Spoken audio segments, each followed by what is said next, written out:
नमस्कार दोस्तों, ज्योतिष का सफर में नरेश गांधी का सादर प्रणाम। ये हमारा 247वां एपिसोड है जिसका नाम है गुरु ग्रह पर नई रोशनी। जी हाँ दोस्तों, गुरु को हमेशा एक शुभ ग्रह माना गया है और इसीलिए कहा भी गया है गुरु ब्रह्मा गुरु विष्णु गुरु देवो महेश्वराय, गुरु साक्षात परम ब्रह्म तस्मै श्री गुरुवे नमः। ये श्लोक गुरु की सही पहचान कराता है। हमारे सौर मंडल में गुरु सबसे बड़ा ग्रह है, इतना बड़ा कि हमारी 1300 पृथ्वियां गुरु में समा जाए। हम सब जानते हैं बिना गुरु के ज्ञान कभी नहीं मिलता, लेकिन इस दुनिया में ज्ञानी जन की कभी कभी उपेक्षा होती है। उनके मरने के बाद उनकी कीर्ति होती है। यूनिवर्सिटी के प्रोफेसर, स्कूल के शिक्षक, तत्व ज्ञान के विवेचक या धर्मगुरु की स्थिति हमारे समाज में दयाजनक होती है। नवग्रहों में गुरु कुंडली में हमेशा शुभ फल देता है, ऐसी एक मान्यता है और ये सही भी है। लेकिन गुरु का एक पहलू और भी है जिस पर बहुत कम रोशनी डाली गई है। इससे पहले कि गुरु पर हम नई रोशनी डालें, हम गुरु के कारक तत्व को जान लेते हैं। गुरु ब्राह्मण, शिक्षक, कर्तव्य, बचाया हुआ धन, पुष्ट शरीर, कीर्ति, तर्कशास्त्र, ज्योतिष विद्या, पुत्र, पेट की बीमारी, हाथी, वेदांत, पिता के पिता, सुंदर महल, बड़ा भाई, रत्न, व्यापारी, शरीर की तंदुरुस्ती, राज्य से सम्मान, तपस्या, दान धर्म, पीला रंग, नया घर, तीर्थ स्नान, स्वर्ग जाना, विशेष ज्ञान, काव्य, सिंहासन, सुवर्ण, जेवरात बनाना, वाक, कफ, पोखराज, वेद का अध्ययन, शिव पूजा और सौभाग्यमान गाड़ी में यात्रा, ये सब गुरु के अधिकार क्षेत्र में आते हैं। आज इस एपिसोड में हम 12 स्थान में गुरु का विशेष फल जानेंगे। कहा जाता है कि शुभ ग्रह वक्री होते हैं, शुभ फल देते हैं, और अशुभ ग्रह वक्री होते हैं तो अशुभ फल देते हैं। हमने वक्री गुरु का अशुभ फल मिलता देखा है। सप्तमेश गुरु हो और वक्री हो तो पत्नी का सुख नहीं मिलता, पत्नी छोड़कर चली जाती है। लाभेश गुरु वक्री हो तो लाभ जातक से दूर जाते हैं। भाग्येश गुरु वक्री हो तो आकाश में जितने समय गुरु वक्री होता है भाग्य साथ नहीं देता। आइए, हमारा ये ज्योतिष का सफर आज आपको गुरु ग्रह का सफर करवाएगा, जो एक रोमांचक और यादगार सफर बनकर रह जाएगा। जानते हैं 12 स्थान में गुरु का फल।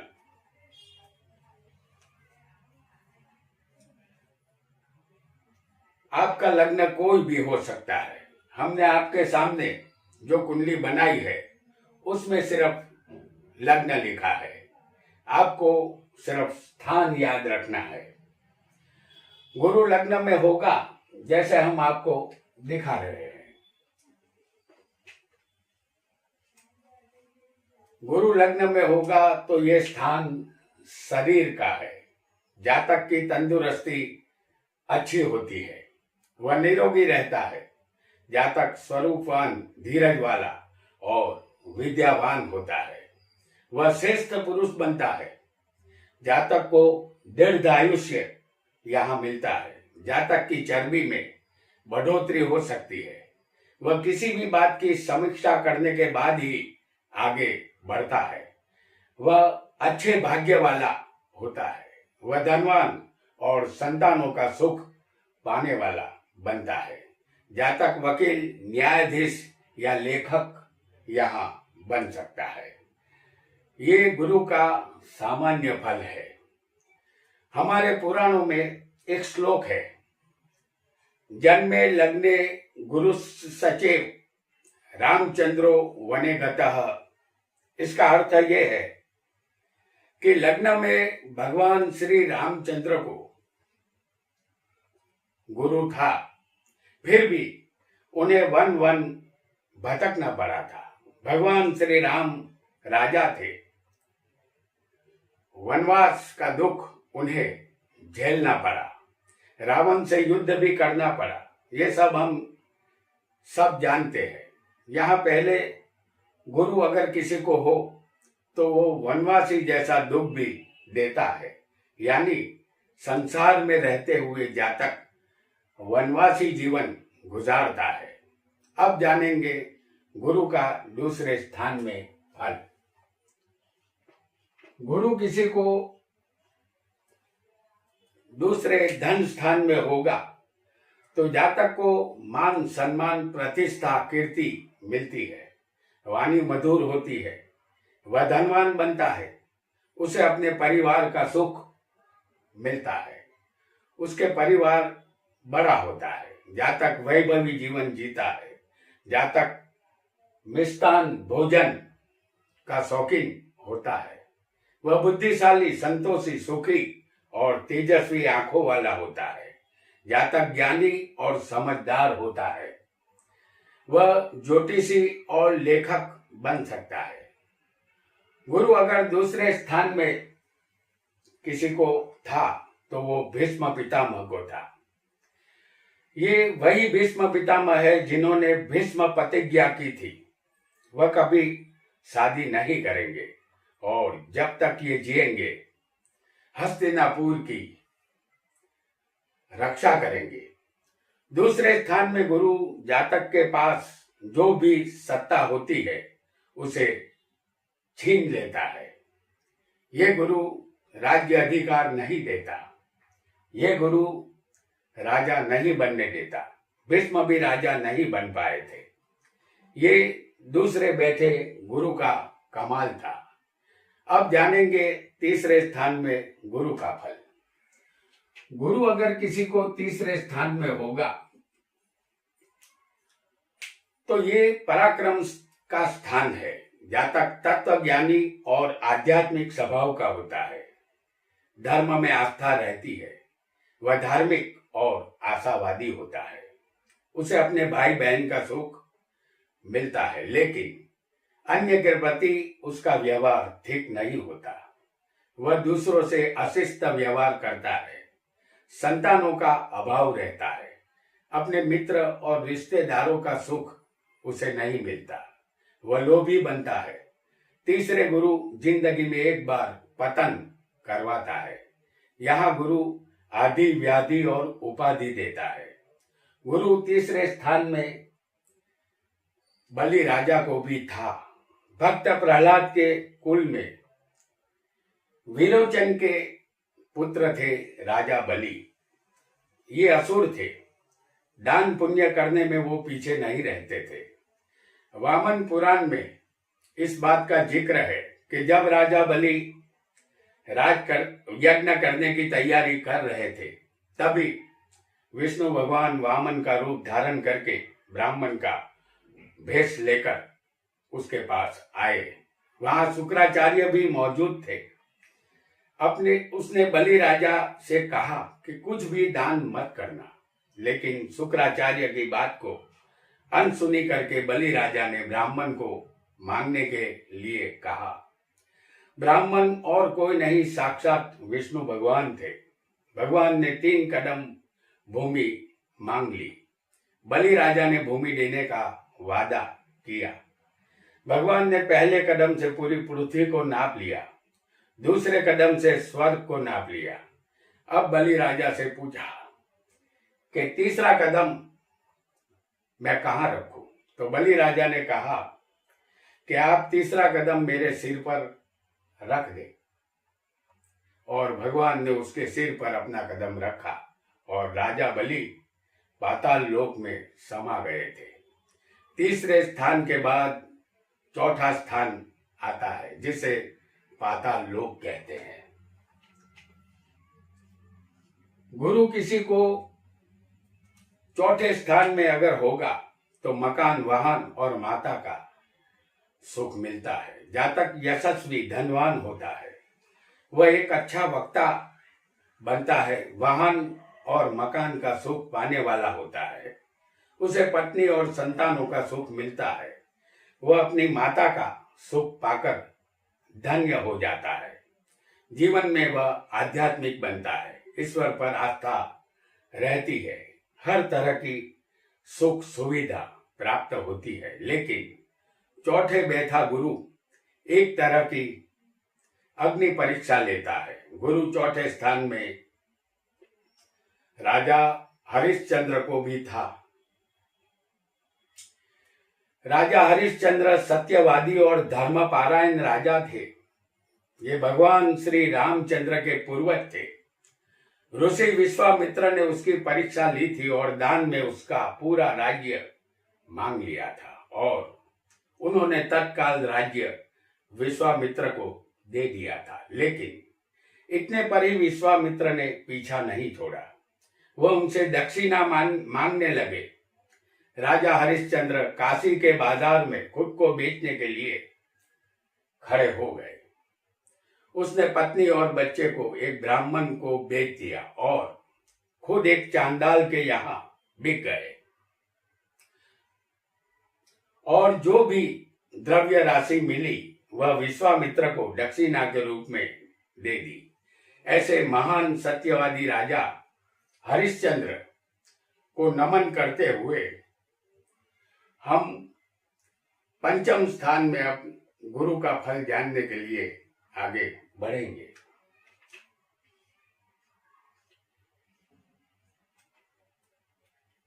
पंचम में गुरु होगा तो ये स्थान विद्या और संतान का है। जातक को उच्च शिक्षा मिलती है, उत्तम विद्या की उसे प्राप्ति होती है, वह बुद्धिशाली, कायदे का ज्ञान का ज्ञाता होता है, वह तर्क शास्त्र, दलीलबाजी और मंत्र शास्त्र का जानकार होता है, वह राजा का सलाहकार बन सकता है। संतान की चिंता यहाँ रहती है। पांचवें गुरु संतान सुख नहीं देता, अगर संतान देता है तो पुत्र शोक भी देता है। ये गुरु धन वैभव जरूर देता है। पंचम में गुरु राजा दशरथ को भी था। ये वही राजा दशरथ है जो राम और लक्ष्मण के पिता है। राजा दशरथ अयोध्या के परम प्रतापी और प्रजावत्सल राजा थे। उसकी 3 रानियां थी, जिसमें एक रानी कैकेयी थी। दशरथ राजा को 2 वरदान कैकेयी को देने थे। कैकेयी ने 2 वरदान मांग लिए। भरत को सिंहासन मिले और राम को 14 साल का वनवास, और रामचंद्र भगवान लक्ष्मण और सीता माता के साथ वनवास चले गए। पुत्र का वियोग दशरथ राजा सह नहीं पाए और वह स्वर्ग सिधार गए। पंचम स्थान में गुरु पुत्र नहीं देता, अगर देता है तो पुत्र शोक उत्पन्न करता है। पंचम गुरु ने राजा दशरथ को पुत्र शोक दिया था। आइए अब 6ठे स्थान की तरफ आगे बढ़ेंगे। 6ठे स्थान में अगर किसी को गुरु हो तो ये स्थान रोग, शत्रु और चोट का है। 6ठे गुरु हो तो जातक की मान हानि होती है, प्रतिष्ठा धूल में मिल जाती है, शत्रुओं से भय रहता है। लेकिन शत्रुओं का नाश जातक अवश्य करता है। आरोग्य अच्छा मिलता है, लेकिन भाग्य कभी कभी रूठा रहता है। लेकिन धन का सुख मिलता है, फिर भी बेआबरू होना पड़ता है। 6ठे स्थान में अगर गुरु द्रौपदी को भी था। महाभारत काल में द्रौपदी का जन्म राजा द्रुपद के यहाँ यज्ञ कुंड में हुआ था। द्रुपद पांचाल देश के राजा थे, इसीलिए द्रौपदी को पांचाली भी कहते हैं। और महाभारत काल में एक समय ऐसा भी आया जब ध्रुव क्रीड़ा में समय युधिष्ठिर ने द्रौपदी को दांव पर लगाया और द्रौपदी को हार गया और दुशासन भरी सभा में द्रौपदी को लेकर आया और उसका चीर हरण करने लगा। तब द्रौपदी के पुकारने पर भगवान श्री कृष्ण ने द्रौपदी को वस्त्र दिए थे। छठे बैठा गुरु इस तरह अपमानित और बेआबरू करता है। ये तो भगवान श्री कृष्ण थे जिसने द्रौपदी की लाज रखी थी। आगे आगे बढ़ते हैं और सप्तम स्थान की तरफ जाते हैं। अगर सप्तम में किसी को गुरु हो तो ये स्थान पत्नी और व्यापार का है। जातक राजा के समान जिंदगी जीने वाला यशस्वी होता है। हर तरह का सुख उसे मिलता है। परदेश से भी लाभ मिलता है। डॉलर में रुपया कमाता है। देश विदेश में उसकी कीर्ति फैलती है। उसे अपने जीवन में सदा यश मिलता है। लेकिन सप्तम में गुरु पत्नी का वियोग भी देता है। सप्तम में गुरु राजा अज को भी था। इक्ष्वाकु वंश में जन्मे थे ये राजा अज। दशरथ के पिता थे। दशरथ की माता का नाम इंदुमती था। वास्तव में इंदुमती एक अप्सरा थी। उसे कोई श्राप लगा था और वह साधारण वेश में रहती थी। एक दिन राजा अज इंदुमती के साथ बागीचे में घूम रहे थे। उसी समय नारद जी आकाश मार्ग से जा रहे थे। तब अचानक उनकी वीणा से लिपटी पुष्प माला उड़ती हुई आई और इंदुमती के कंठ में आ गिरी। इससे तत्काल इंदुमती की मृत्यु हो गई। वह श्राप से मुक्त हो गई। वह इंद्रलोक चली गई। अचानक पत्नी की मृत्यु से राजा अज दुखी हुए। सप्तम स्थान का गुरु पत्नी वियोग देता है। अब अष्टम स्थान के गुरु का फल भी जानेंगे। अष्टम स्थान में अगर किसी को गुरु हो तो ये स्थान आयुष्य और मृत्यु का है। जातक लंबा दीर्घ आयुष्य गुरु के होने से प्राप्त करता है। मृत्यु के बाद मोक्ष का अधिकारी बनता है और मोक्ष उसे ही मिलता है जिसने अपनी पूरी जिंदगी में भगवान का सिमरन किया हो, भगवान का नाम लिया हो। कफ संबंधित रोग सताते हैं उसे। जातक योगाभ्यासी बनता है। जातक को अचानक धन लाभ या किसी का विल वारसा या जायदाद में हक हिस्सा मिलता है, क्योंकि ये स्थान बिना मेहनत के धन का भी है। इस स्थान का गुरु अचानक मौत के दरवाजे पर ला खड़ा कर देता है। अष्टम स्थान में गुरु दशानन रावण को भी था। आज भी दशहरे के दिन रावण का पुतला जलाया जाता है। रावण शिव भक्त था। रावण राक्षस कुल में जन्मा था। वह बहादुर और प्रतापी राजा था। एक दिन वेदवती नाम की कन्या पर उसने बुरी दृष्टि डाली थी। वह रावण को श्राप देकर अग्नि में जल गई। दूसरे जन्म में वह कन्या राजा जनक के हल जोतने पर धरती में से प्रकट हो गई। उसके बाद वह राजा जनक की पुत्री सीता कहलाई। सीता माता का यही रूप रावण के मृत्यु का कारण बना। रावण बहुत अहंकारी था। त्रिलोक में उसकी टक्कर लेने वाला कोई नहीं था। रावण की मृत्यु रणभूमि में हुई थी। रावण के भाई विभीषण ने भगवान श्री राम को बताया कि रावण की नाभि में अमृत कुंड था और जब राम ने उसी जगह तीर मारा तो रावण की मृत्यु हो गई। अष्टम स्थान का गुरु अचानक मृत्यु देता है। रावण समझता था कि उसे मारने वाला बलशाली त्रिलोक में कोई नहीं है, लेकिन मृत्यु ने रावण को भी नहीं बख्शा। अब जानेंगे नवम स्थान के गुरु का फल। नवम स्थान में गुरु होगा तो ये भाग्य और धर्म का स्थान है। इस स्थान का गुरु जातक को विद्वान और धर्म में आस्था रखने वाला, धार्मिक और ज्ञानी बनाता है।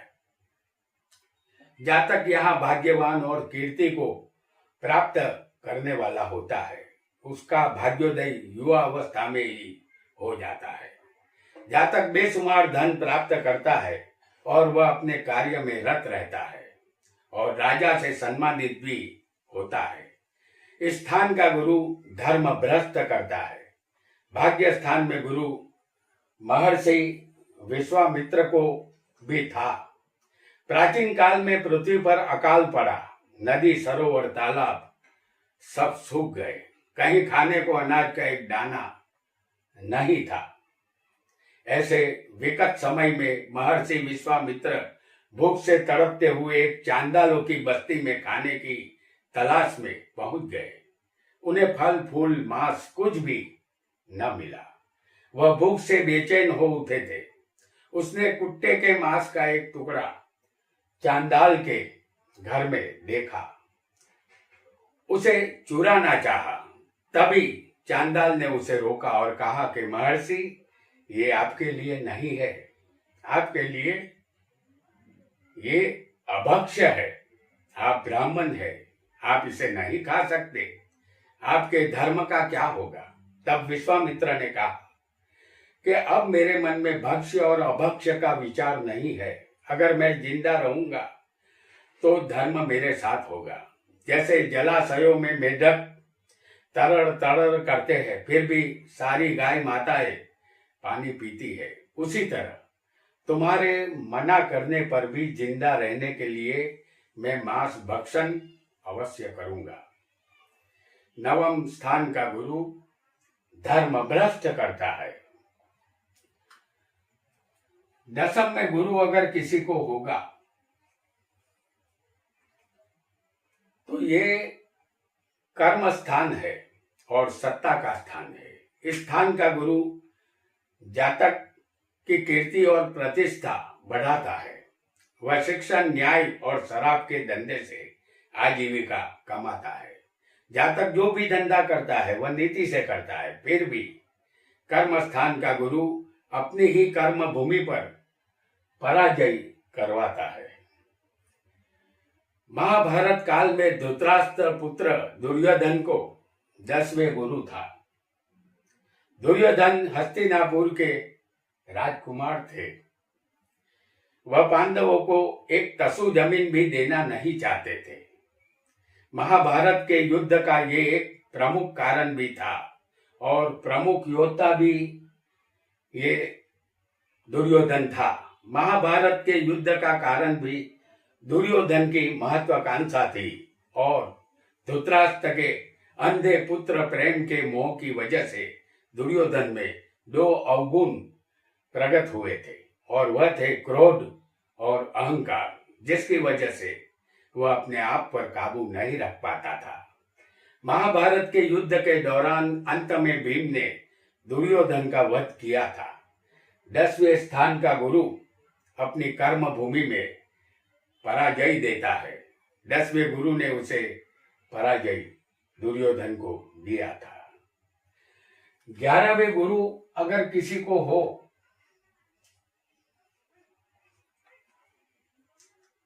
तो ये स्थान लाभ और प्रॉपर्टी का है। जातक को यहाँ विद्या का ज्ञान मिलता है, वह गुणवान बनता है, उत्तम और विशाल प्रॉपर्टी का वह मालिक बनता है, उसे संतानों का सुख मिलता है। जातक को अपने कर्मों के द्वारा प्रसिद्धि मिलती है। जातक दीर्घ आयुषी बनता है। लेकिन 11वें स्थान का गुरु जातक को दर बदर भटकाता भी है। 11वें गुरु नल राजा को भी था। दमयंती को वो अटूट प्रेम करते थे। नल वीरसेन राजा के पुत्र थे। एक दिन नल राजा के उद्यान में कुछ हंस आए। राजा ने एक हंस को पकड़ लिया। हंस ने कहा कि आप हमें छोड़ दे, हम दमयंती के पास जाकर आपके गुणों का बखान करेंगे। हंस ने राजा नल के बखान दमयंती के पास जाकर किए। एक दिन नल को दूध बनाकर इंद्रदेव ने दमयंती के स्वयंवर में भेजा। नल दमयंती का विवाह हो गया। उसी समय कलयुग राजा के शरीर में प्रवेश कर गया। नल राजा जुए में अपना सब कुछ हार गया और दर दर की ठोकर खाने लगा। कलयुग के प्रवेश की वजह से उसके सारे पासे उल्टे पड़े थे। उसका राज्य सब कुछ चला गया। वह दर बदर भटकने लगा। 11वें बैठा गुरु भटकाता है। अब जानेंगे 12वें स्थान के गुरु का फल। 12वें गुरु होगा तो जातक अशिक्षित, असंस्कृत, भ्रष्ट और लांच लेने वाला इंसान होता है। उसमें आलसीपन भी होता है। उसके अनेक लोगों से दुश्मनी होती है। कर्म उसके नीच होते हैं। धर्म संबंधित विचार उसके बदलते रहते हैं। जीवन में बड़े खर्चे आते रहते हैं। इस स्थान का गुरु अचानक मृत्यु के मुख में धकेल देता है। 12वें स्थान में गुरु राजा पांडु को भी था। पांडु नेत्रहीन धृतराष्ट्र के भाई थे, इसलिए राज्य पांडु को मिला था। एक दिन राजा पांडु शिकार के लिए जंगल में गए। उसने एक मुर्ग पर बाण चलाया, लेकिन वह मुर्ग के रूप में एक ऋषि थे। उसने कराहते हुए पांडु को श्राप दिया। कहा, हे राजन, मैं मैथुन रथ था और तुमने मुझे बाण मारा है। जब तुम मैथुन रथ होंगे उसी समय तुम्हारी मृत्यु होगी। उसकी पत्नियां कुंती और माद्री यह सुनकर चिंतित हो उठी। समय रहते एक दिन एक नदी किनारे माद्री के साथ राजा घूमने निकले थे। रमणीय मनमोहक वातावरण की मदहोशी में वह अपने होशो हवास खो बैठे और मैथुन रथ हुए। नतीजा, पांडु की मृत्यु तत्काल हो गई। 12वें गुरु अचानक मौत के मुख में धकेल देता है। तो दोस्तों, आज हमने गुरु के फल को विस्तार से जाना। लग्न में गुरु वनवास जैसा दुख देता है। दूसरे गुरु राज्य छीन लेता है। तीसरे गुरु आदि व्याधि और उपाधि देता है। चौथे गुरु एक तरह की अग्नि परीक्षा लेता है। 5वें गुरु पुत्र शोक देता है। 6ठे गुरु बेआबरू करता है। 7वें गुरु पत्नी वियोग देता है। 8वें गुरु मृत्यु देता है। 9वें गुरु धर्म भ्रष्ट करता है। 10वें गुरु अपनी कर्म भूमि में पराजय देता है। 11वें गुरु दर दर भटकाता है और 12वें गुरु अचानक मृत्यु के मुख में धकेल देता है। गुरु शुभ ग्रह है, इसमें शंका नहीं है, लेकिन कभी कभी वह अशुभ फल भी देता है। तो इस फल को भी हमें ध्यान में रखना चाहिए। आज इतना ही। आपका बहुत बहुत धन्यवाद।